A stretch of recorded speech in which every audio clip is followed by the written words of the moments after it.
Hello everyone. मैं अंतरिक्ष भटनागर आप सभी का स्वागत करता हूं लीगल एज के यूट्यूब चैनल पर।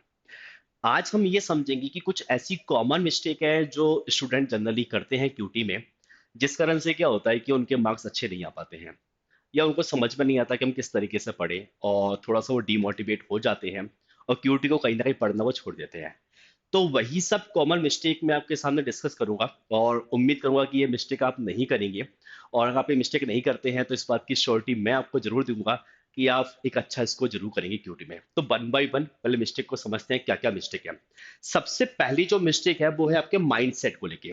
माइंड सेट से मेरा मतलब है कि यार, काफी लोगों के साथ प्रॉब्लम ये आती है कि सर, मेरा मैथ्स वीक है, मैंने 10th क्लास तक तो जैसे तैसे पढ़ा है, मैं जैसे तैसे पास हुआ हूँ और मुझे मैथ्स से हमेशा डर लगता है।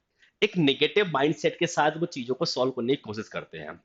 और होता क्या है, जब आप नेगेटिव माइंडसेट के साथ किसी भी काम को करने की कोशिश करेंगे तो डेफिनेटली यार वो काम उतना अच्छे से नहीं हो सकता है जो मैं चाहता हूँ। तो पहले तो ये जो डर अपने अंदर है कि यार, ये जो मुझसे मैथ्स नहीं हो सकती है, इस डर को थोड़ा सा साइड करिए। पॉजिटिव माइंड आप रखिए कि यार चीजों को बनाने की कोशिश करिए। ठीक है ना। इससे क्या हुआ, आप एक बार कोशिश करेंगे, दो बार कोशिश करेंगे, तो तीसरी बार में तो डेफिनेटली वो चीज बनेगी। अगर आप बार बार कोशिश करते हैं तो कहीं ना कहीं वो चीजें मुझसे अच्छे से हो सकती हैं। तो पहला तो ये कि थोड़ा सा माइंडसेट आप चेंज करिए, पॉजिटिव माइंडसेट की तरफ आप जाइए और उनको आप सॉल्व करने की कोशिश करिए। पहली गलती तो ये है, ये बहुत लोग के साथ प्रॉब्लम है। ठीक है ना। अब दूसरा, अगर मैं मिस्टेक अगर देखूं तो दूसरा मिस्टेक क्या है, सर, क्लास को रेगुलर अटेंड नहीं करना। इसमें क्या होता है ना, ये तो कोई हर किसी के साथ है, ह्यूमन नेचर है। जो काम करना मुझे अच्छा लगता है आप उसे रेगुलर जरूर करते हैं। ठीक है ना। लेकिन सर, मुझे मैथ्स पसंद नहीं है, मुझे क्यूटी में उतना अच्छा नहीं लगता है, तो मेरा इंटरेस्ट भी थोड़ा कम है। इंटरेस्ट जब कम होता है ना, तो फिर उस काम को करने का मन नहीं करता है। तो उस कारण से क्या होता है कि आप क्लासेस रेगुलर अटेंड नहीं करते हो। क्लासेस आप रेगुलर अटेंड नहीं करेंगे तो उसमें प्रॉब्लम क्या आएगा, आपने क्लास नहीं देखा प्रॉपर तरीके से, तो आप चीजों को नहीं समझ पाओगे। जो बेसिक कंसेप्ट है उस चैप्टर के, वो आपने क्लियर नहीं किया। और बेसिक कंसेप्ट अगर क्लियर नहीं है और कभी आप गलती से बीच में किसी क्लास में बैठोगे तो फिर आपके साथ कुछ ऐसा हल हो सकता है। आप किसी बगल वाले से पूछोगे, यार क्या चल रहा है, सर क्या पढ़ा रहे हैं, और मान लीजिए कि बगल वाला आपके जैसे ही कोई निकल गया तो कहेगा, यार पता नहीं भाई क्या चल रहा है क्लास में, सर क्या पढ़ा रहा है मुझे नहीं पता, मैं भी पिछले 5 दिन से क्लास में नहीं था। ठीक है ना। तो ऐसी गलती बिल्कुल ना करें। अगर आपको लगता है कि मेरा मैथ्स वीक है, तो देखो, बिना पढ़े तो वो स्ट्रांग नहीं हो सकता ना। तो कहीं ना कहीं आप रेगुलर क्लास अटेंड करते हैं तो कहीं ना कुछ कंसेप्ट ऐसे हैं जिनको आप जरूर समझ में आएगा। आप एक बार दो बार वीडियो को देखेंगे तो काफी कुछ चीजें आपकी क्लियर जरूर होंगी। तो क्लासेस को कभी भी मिस नहीं करना है, ये बहुत जरूरी है। और बहुत सारे बच्चों के साथ ये जरूर प्रॉब्लम है, वो क्लासेस रेगुलर अटेंड नहीं करते हैं। तो उम्मीद करूंगा कि नेक्स्ट टाइम ये गलती आप बिल्कुल नहीं करेंगे। पहली गलती जो मैंने बताया कि नेगेटिव माइंडसेट, वो आप बिल्कुल हटा दीजिए, पॉजिटिव माइंडसेट के साथ आप रहिए। दूसरा मैंने बताया कि यार, क्लासेस आप रेगुलर अटेंड कीजिए, जिससे क्या होगा, चीजें आपके लिए क्लियर रहेंगी, आपके लिए स्मूथ बना रहेगा। ठीक है, कंसेप्ट आपको प्रॉपर क्लियर रहेंगे। अब तीसरी जो मिस्टेक है, तीसरी मिस्टेक ये भी देखा गया है कि सर, आ, होता क्या है ना, सर मेरा मैथ्स अच्छा भी है, मेरा मैथ्स वीक है, ये मिस्टेक दोनों लोगों के साथ में है। क्योंकि क्या होता है ना कि एक लिमिटेड टाइम है क्लेट में क्यूटी को सॉल्व करने के लिए, जो कि एवरेज टाइम हम लोग बोलते हैं 12 to 15 मिनट, कि 12 से 15 मिनट आपको क्यूटी सेक्शन को देना है। अब 12 से 15 मिनट आप देते हैं और फिर होता क्या है कि प्रॉब्लम समझ सामने आती है हमारे कि सर वो 15 मिनट्स मैंने दिया, पर सर मुझसे 4 या 5 क्वेश्चन बना, 6 क्वेश्चन बना, 7 क्वेश्चन बना, सब मुझसे इससे ज्यादा क्वेश्चन नहीं बन पा रहे हैं। तो मैं क्या करूं सर, उसके लिए क्या है ना, आप कहाँ गलती कर रहे हो। आप क्लास में रेगुलर हैं, ठीक है, सब कुछ आप प्रैक्टिस भी कर रहे हो, कंसेप्ट आपको क्लियर है, किसी क्वेश्चन को सॉल्व करने की अप्रोच क्या है वो भी आपको क्लियर है। लेकिन सर, मैथ्स जो है ना, वो बिना कैलकुलेशन के नहीं हो सकती है। तो स्पीड आप चाहते हो तो स्पीड लाने के लिए कहीं ना कहीं वो आपको कैलकुलेशन पे मेहनत करनी पड़ेगी। क्योंकि क्या होता है ना, कैलकुलेशन में बच्चा क्या समझ लेता है, क्या एडिशन ही तो करना है, सब्ट्रैक्शन ही तो करना है, मल्टीप्लिकेशन ही तो है, डिवीजन वगैरह ही तो है, ये तो सर हमको बचपन से आता है, इस पे हम क्या प्रैक्टिस करें। प्रैक्टिस से मेरा मतलब है कि उसको स्पीड में कैसे करना, उस चीज की प्रैक्टिस करनी है। ज्यादा से ज्यादा टेबल्स याद होना चाहिए, छोटे छोटे जो एडिशन है, सब्ट्रैक्शन है, मल्टीप्लीकेशन है, कहीं ना कहीं वो माइंड में करना आना चाहिए।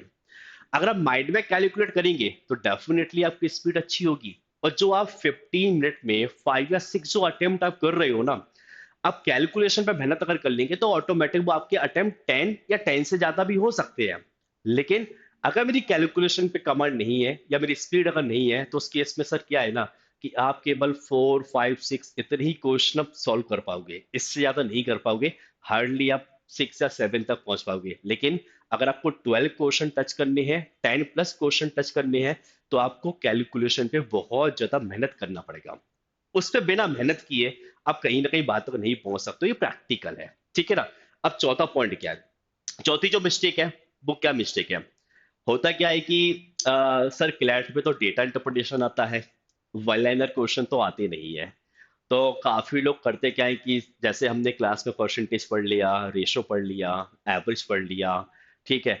अब वो बच्चा क्या करेगा, डायरेक्ट वो डेटा इंटरप्रिटेशन के क्वेश्चन को सॉल्व करने लग जाता है, डायरेक्ट, ठीक है ना। अब होता क्या है कि डेटा इंटरप्रिटेशन को सॉल्व करने के लिए परसेंटेज, रेशो, एवरेज, इसकी जो बेसिक एप्लीकेशन है ना वो यूज होती है। अब हमने क्या किया, सब परसेंटेज, रेशो और एवरेज को हमने कोई रिवाइज नहीं किया, क्लास में जो पढ़ाया हमने वही पढ़ लिया, और उस बेसिस पे हम चलेगा डेटा इंटरप्रिटेशन को सॉल्व करने के लिए। अब हुआ क्या, सर कुछ क्वेश्चन तो बन रहे हैं, पर सर जो थोड़े से अच्छे सवाल हैं, जो थोड़े से ट्रिकी क्वेश्चन है, जहाँ थोड़ा सा लॉजिक लग रहा है, सब वो मुझसे नहीं बन पा रहा है। ना बनने के पीछे रीजन क्या है, ना बनने के पीछे रीजन इतना सा ये है कि आपने परसेंटेज, रेशो और एवरेज आपने इन टॉपिक की आपने प्रैक्टिस नहीं किया। उन टॉपिक की प्रैक्टिस करना जरूरी है। आप उसके जो भी वन लाइनर क्वेश्चन है ना, अब वन लाइनर क्वेश्चन की आप प्रैक्टिस करिए। वन लाइनर क्वेश्चन की प्रैक्टिस करने से होगा क्या, कि जो भी इस टॉपिक के बेसिक कंसेप्ट है वो आपको पता रहेगा कि यार सर वो बेसिक कंसेप्ट क्या है, उसकी एप्लीकेशन को इम्प्लीमेंट कैसे करना है वो आपको समझ में आएगा। तो आप ये टॉपिक पहले अच्छे से क्लियर करिए, देन आप डेटा इंटरप्रिटेशन आप सॉल्व करेंगे। तो आज सर जहां फंस रहे थे ना, हो सकता है नेक्स्ट टाइम आप वहां पे ना फंसे, आपसे काफी कुछ चीजें बनेगी। तो ध्यान रखना, चौथी मिस्टेक अब ये बिल्कुल भी नहीं करेंगे कि सर डेटा इंटरप्रिटेशन डायरेक्ट में सॉल्व कर लेता हूँ। नहीं, डायरेक्ट नहीं करना है। पहले आप परसेंटेज, रेशो, एवरेज इनके कुछ वन लाइनर क्वेश्चन लगाइए, उनसे बेसिक कंसेप्ट अपने क्लियर कीजिए, और बेसिक कंसेप्ट क्लियर करने के बाद में फिर आप डेटा इंटरप्रिटेशन पे आप जाइए। डेफिनेटली आपसे डेटा इंटरप्रिटेशन भी जरूर बनेगा। अब इसके बाद में एक लास्ट मिस्टेक मैं और बताऊंगा, वो क्या है सर। अब हमने परसेंटेज की प्रैक्टिस कर ली है सर, रेशियो की प्रैक्टिस कर ली है, एवरेज की प्रैक्टिस हमने कर ली है। सर डेटा इंटरप्रिटेशन जो परसेंटेज, रेशियो और एवरेज पे जो डिपेंड है, वो तो मुझसे बन रहा है। लेकिन कभी कभी सर कंपाउंड इंटरेस्ट पे डेटा इंटरप्रिटेशन आ गया, मुझसे नहीं बन पा रहा है। प्रॉफिट एंड लॉस पे डेटा इंटरप्रिटेशन आ गया, सर मुझसे नहीं बन रहा है। उस पे ना बनने के पीछे रीजन क्या है, क्योंकि हमारा ऐसा माइंडसेट है कि सर पिछले 5 साल में अगर परसेंटेज, रेशियो, एवरेज यहीं से ज्यादातर डेटा इंटरप्रिटेशन पूछे जाते हैं, क्वेश्चन यहीं से ज्यादा आते हैं, तो हम केवल उन्हीं टॉपिक को पढ़ के रह जाते हैं। बाकी जो टॉपिक है उनको मैं इतना ध्यान देता ही नहीं हूँ। मुझे लगता है यहाँ से क्वेश्चन आएगा ही नहीं। और गलती से किसी मॉक में क्वेश्चन आ गया तो हम परेशान परेशान घूमते हैं कि सर ये तो मुझसे बन ही नहीं पा रहा है, मैं क्या करूँ, कैसे करूँ। तो वहां पे आप गलती क्या कर रहे हैं, वहां पे गलती कर रहे हैं कि आप उन टॉपिक को नहीं पढ़ रहे हैं। तो अर्थमेटिक जो टॉपिक है, अर्थमेटिक टॉपिक से मेरा मतलब है profit and loss, SICI, mixture allegation हो गया, पार्टनरशिप हो गया, टाइम एंड डिस्टेंस हो गया, टाइम एंड वर्क हो गया। तो ये आपके अर्थमेटिक टॉपिक है। इन अर्थमेटिक टॉपिक को भी आप पढ़िए, उनके भी आप वन लाइनर क्वेश्चन बिल्कुल आप लगाएं। वन लाइनर क्वेश्चन लगाने के लिए बस मैं इसलिए बोल रहा हूँ, जो कंसेप्ट है ना, कंसेप्ट आपके वन लाइनर क्वेश्चन के थ्रू ही आपको क्लियर हो सकते हैं। फिर वहां से जो भी कुछ आप सीखोगे उसकी एप्लीकेशन का यूज आप डेटा इंटरप्रिटेशन में बिल्कुल कर सकते हो। डायरेक्ट डेटा इंटरप्रिटेशन बनाने में प्रॉब्लम यह है कि कुछ क्वेश्चन बन सकते हैं, लेकिन हो सकता है कुछ जगह में फंस भी जाऊं। तो वहां मुझे नहीं फंसना है, इस कारण से आप इन चैप्टर को भी बहुत अच्छे से आप पढ़ें, बेसिक कंसेप्ट आप क्लियर करें। अर्थमेटिक टॉपिक को भी हमको बराबर से देखना है। ऐसा नहीं कि अर्थमेटिक टॉपिक आपके आ नहीं सकते हैं, क्योंकि क्लेट 2020 जो सबसे पहली बार जब पैटर्न चेंज हुआ था, तो क्लेट 2020 में मैंसुरेशन से 15 में से 10 क्वेश्चन मैंसुरेशन टॉपिक से था। तो हमें नहीं पता कि आपके एग्जाम में किस टॉपिक से कितने मार्क्स का आ सकता है। इसलिए अपने आप को भाई सिक्योर रखने के लिए, सेफ रखने के लिए आप बिल्कुल अर्थमेटिक टॉपिक को भी आप पढ़ें। और मैं उम्मीद करूंगा कि ये जो मिस्टेक मैंने बताया आप इन मिस्टेक को बिल्कुल भी नहीं करेंगे, और अगर कोई बच्चा ये मिस्टेक कर भी रहा है तो बिल्कुल आप इन मिस्टेक को अब नहीं करेंगे। हाँ, आप इन मिस्टेक अगर नहीं करते हैं तो आपका स्कोर अच्छा होगा, क्यूटी आपसे बहुत अच्छे से बनेगा, और स्कोर अगर आप क्यूटी में अच्छा स्कोर करते हैं तो एक अच्छे एनएलयू में जाने के बिल्कुल चांसेस है। उम्मीद करता हूँ आपको चीजें समझ में आई होंगी। बाकी ऑल द बेस्ट सभी के लिए, थैंक यू सो मच।